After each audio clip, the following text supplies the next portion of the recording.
It's been unreal, you know. Sometimes I gotta wake up and pinch myself.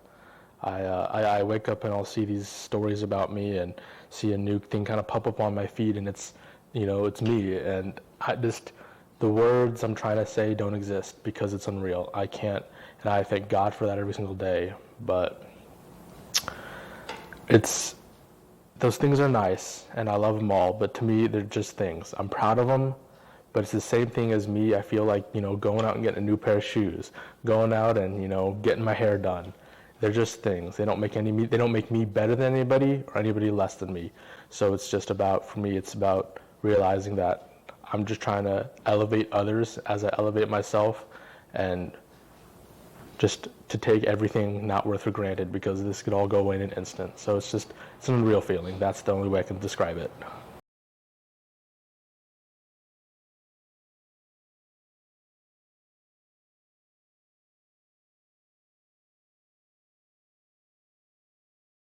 I guess when people look at my journey, I really, pretty active on social media. I really only share the wins, when the book's accomplished something or when I've been on a podcast. But the thing that gets overlooked is how it started.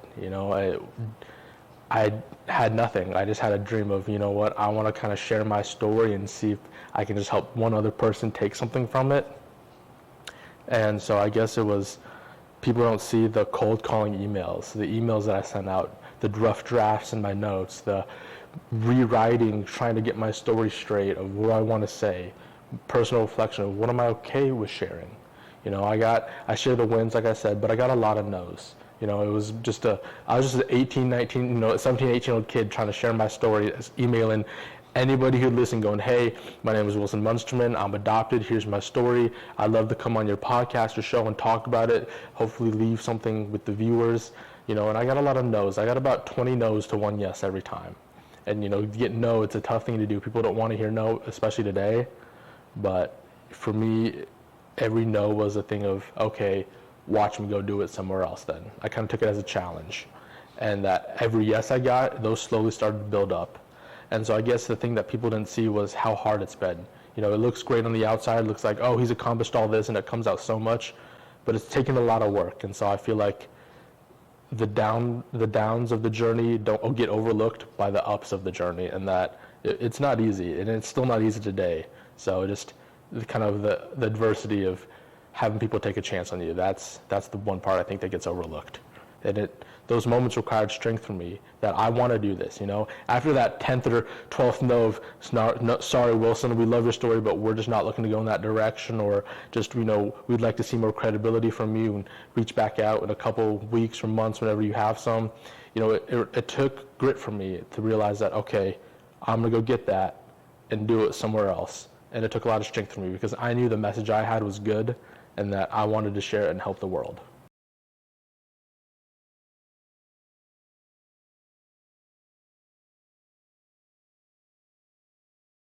Yeah, I do it today. You look me up, and I've done it, kind of just seeing what the internet will say about me, especially with AI today. And it will say, he's a #1 worldwide author who's 18, 19 on a full ride, and, just realizing that that's me, I can't even put my head around it. If I'm with some buddies and we all see a speaker and they're a worldwide author, we're all thinking, how we kind of have him on a pedestal, and we're just thinking, oh my gosh, this guy's so accomplished, he's got probably all the answers to life. Now I got to realize that those titles are me, and that the way I look at people like that, some people could hold me in that view. And so it's definitely a challenge. The way I kind of see myself is, I don't see myself any different before the accomplishments and then after. I've always just been the kind of little, probably outspoken, too much, loudmouth kid, and a little too smart for his own good, probably knows way too much about Elvis Presley and old music than he should. So for me, the accomplishments never have changed me, but I know it's changed the way people perceive me. And just trying to adapt to that change and how people now see me, that's been a big challenge. And realizing that, the way I view myself isn't the way that others view me now, really. And trying to have those kind of even each other out, and realize that, I have done a lot and I'm very proud of it, but there's no bigger fool than a man who thinks he's got it all figured out.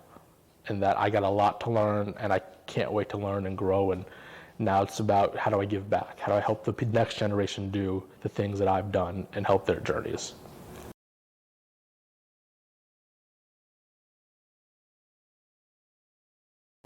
I guess the lessons of letting things roll off your back, sharing the personal stories I share of my adoption and the hardships of how I felt during these times, it leaves you open. I share a lot of positive things. I share a lot of the positive things that the book gets, the podcast get, but I also get a lot of hate.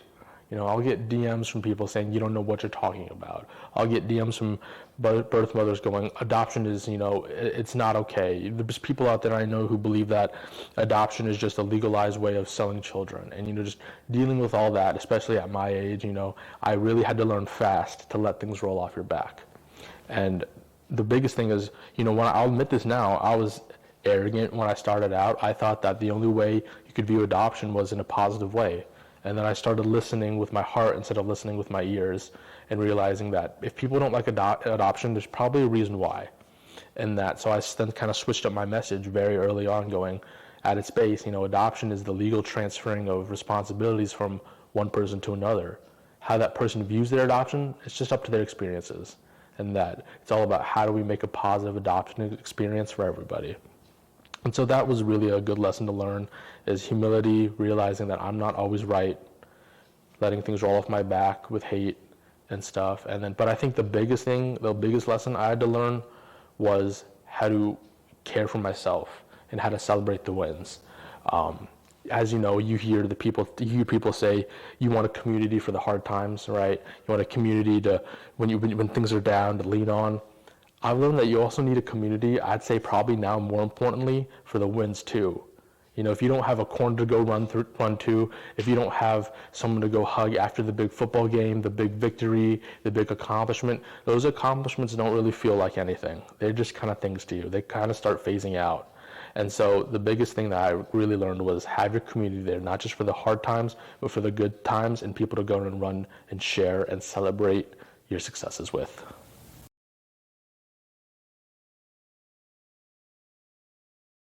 I mean, you got to start off with the big hitter right here, Shannon Bingham, big icon, I'll say celebrity around Omaha, a pageant winner, salon owner, adoption advocate. She's been the reason why I've done anything, and at 17 years old, she had an opportunity to testify with Senator Rita Sanders over the resolution LR 229, which was to look at the lack of adoption support and foster care support in Nebraska.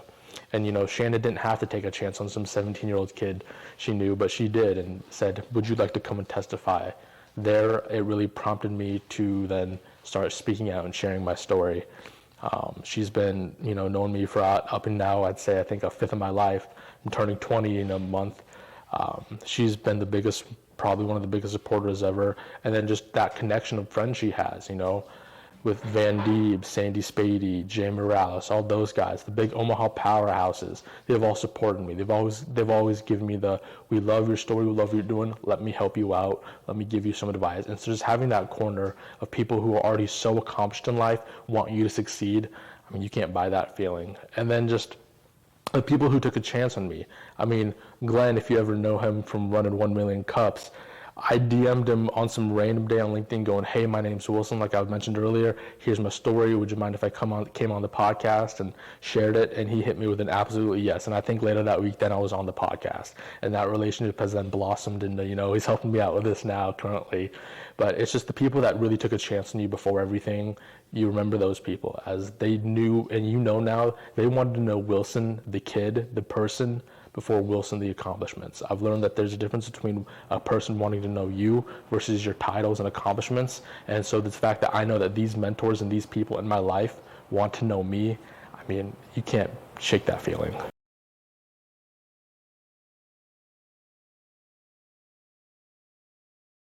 I guess by trying to give back in ways that I thought my life kind of lacked support in. Growing up, I talk about I didn't really have too many people to talk to. And so it's always now trying to extend that olive branch to people, going, hey, I might not know your situation, I might not be able to relate to it, but I do want to be there for you and help you sit in that space. And I don't like to see this thing, defeating you. I think, at a young age, right, we can never not be too young to give back. And so from, trying to help a couple cousins I have out, trying to navigate high school, through helping other adoptees share their story and find the confidence to do it, just trying to do what I can to help other people the way I've been helped.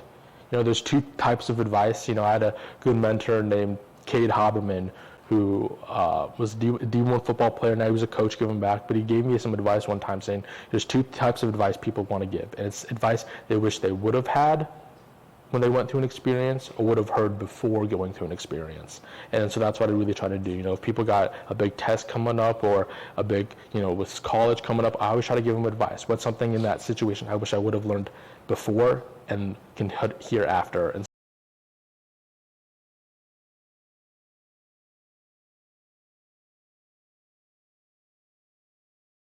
hope people will realize that I'm just still me. I don't think, again, in my mind, I haven't changed. I'm just still Wilson.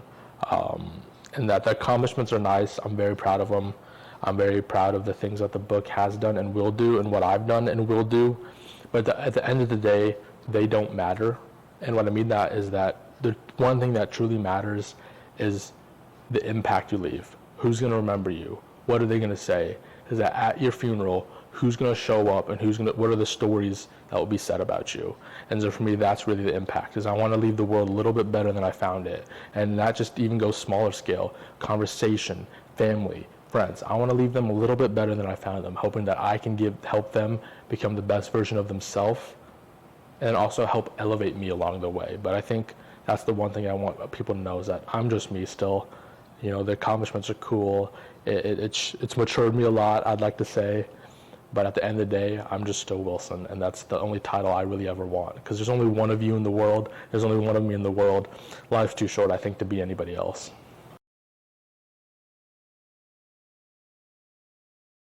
2026 looks like a roadmap that's blank, and I'm slowly just drawing in the lines as I go.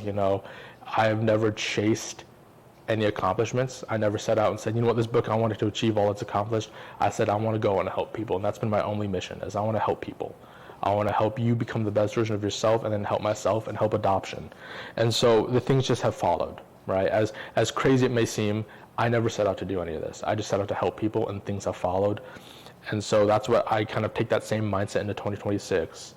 Opportunities will follow if you find your core values.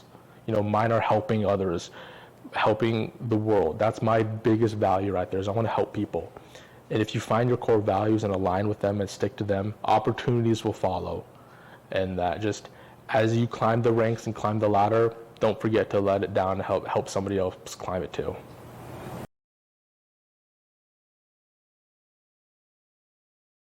Be happy. That's the one thing you want to do with your life. A lot of people are chasing the money, and money does buy financial freedom, but money can't buy happiness. And it's something that I've really learned, that I can have all the money in the world, but unless I have the group to share it with or the people to share it with, it's not really going to mean much. And that, be happy. Find the place that best suits you. Find the relationships. Have courage. You are a kid now, but in a couple of years when you go off to college, or if you're going off to college, you get to essentially have your blank canvas. You're a blank canvas, and you get to paint it. So it's find your morals, find your pillars, and just, you're going to get a lot of advice. Take it as much needed as you want, but at the end of the day, just be ready to lay in the bed of the actions you make yourself.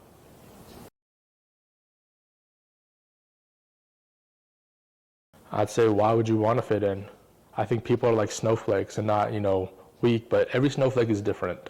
But every snowflake is beautiful on their own right. Why would you want to fit in? You know how small high schools are? Think about the world. High schools are a couple hundred kids, right, in your grade. Think about how there's 7 billion people in the world. You're really going to let your worth be defined by those people, by that small percentage, and that you're going to find your people. It happens. There's no roadmap of when, but don't change yourself to fit a status quo that's only going to last a few years. Just work on yourself. That's what I'd say.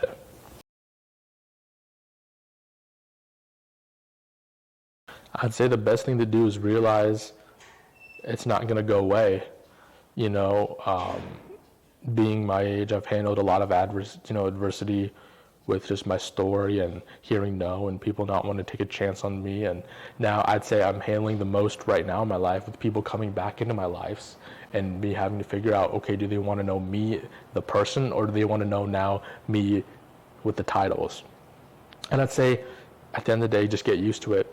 Life's hard. It's going to throw crap at you. Life will beat you down and see if you're going to get back up. The thing is, you got to get back up, right? You can control two things, and that's your effort and your attitude.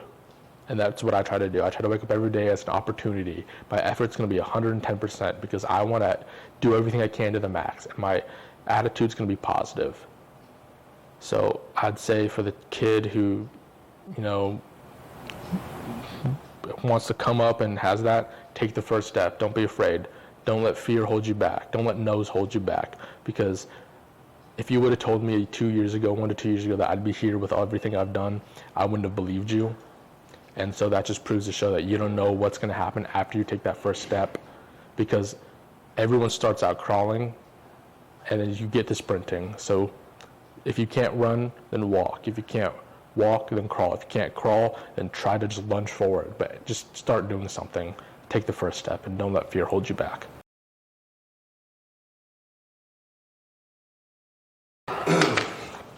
So yeah, this was a letter I got from the governor, and I never expected it. But it says on November 19th, 2025, Dear Wilson, it is an honor to congratulate you on your publication of Marked by Adoption.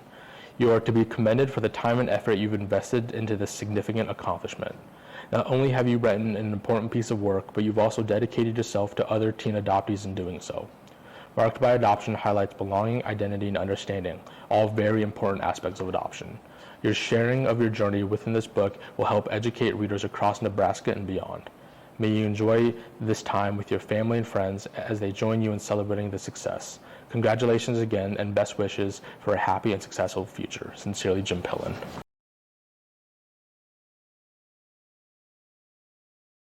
Well, so I was in business law class at 8 a.m. and I just see I have an email. I always check my email every morning, and boom, it came up and said, hey, from the office of the governor. And it was saying attached is a letter below is the governor congratulating you. Looked at the PDF, and that letter was there. And so I printed off a bunch of copies. It's hanging in my room right now. And again, it's an unreal feeling to have the highest level of state government recognize me. It's emotional. I never thought that the 17-year-old loudmouth kid just trying to help one person would lead to all this. And, it does give me now, I'd say, a higher responsibility of that. I've done everything I can, have helped people, but now that the state government is now recognizing it, it means I got that responsibility doubles, and that I'm not going to let off. It's not something where I can go, oh, well, I've accomplished this, now I'm done. It means, okay, I've done this, it's gotten this recognition, now I need to go 2 times harder. I need to help twice the amount of people. And the biggest thing that really reminds me is we had a speaker at Creighton named Damon West. And he shared a story about being a coffee bean in life, right? Life's going to handle heat and pressure, right? Just like a boiling pot of water. And I'd say that there's 4 types of people in the world. 1, you got eggs. Now what happens when you put an egg in boiling water? It becomes hard. It becomes hard on the outside. It becomes hard. Nobody wants to be an egg. You got the second type of person, it's a carrot. It's hard before, but what happens when you put a carrot in water? It becomes mushy. People get mushy and people... But then there's a third type, is a rock. You put a rock in boiling water, what happens? Nothing. They're just stagnant and they just coast through life. But then there's one other thing, it's the coffee bean. What happens when you put 1 coffee bean in boiling pot of water? It turns the pot into coffee.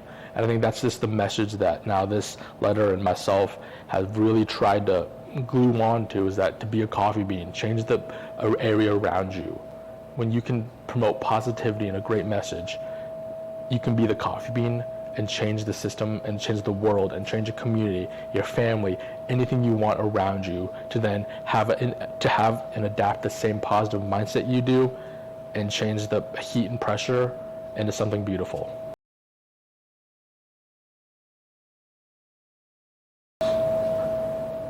I think the one thing that I really want people to take away is everyone in the world's so afraid to be wrong, afraid to ask questions, afraid to start. Don't let that hold you back. I've always been raised, it's better to say sorry than it is to not say anything at all. And I wouldn't be where I'm at if I didn't have that mindset. And so be okay to screw up. Be okay to say the wrong thing. Just know that you're gonna have to answer for those things if you do mess up. I think that's about it. Glenn, Shannon, my family, friends, people I work with, all of Shucks, just my community, essentially Creighton University, everyone that's played a part in making me who I am today. I just want to thank you.